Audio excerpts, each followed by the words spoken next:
Hi guys, in front of me is Nephen Phone 1 and let me show you how to update apps on this phone. So first of all, you have to locate and open your Play Store, then click on account icon and go to manage apps and device. Now click on updates available, and here you've got all apps that can be updated. And now you can either update all apps by tapping on update all, or you can update just one particular application by tapping on update right next to its icon. So that's it.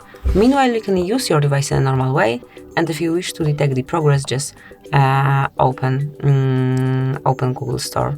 And now you can also update any other app or just stop it and go back. So that will be all. This is it. Thank you for watching. Please subscribe our channel and leave the thumbs up.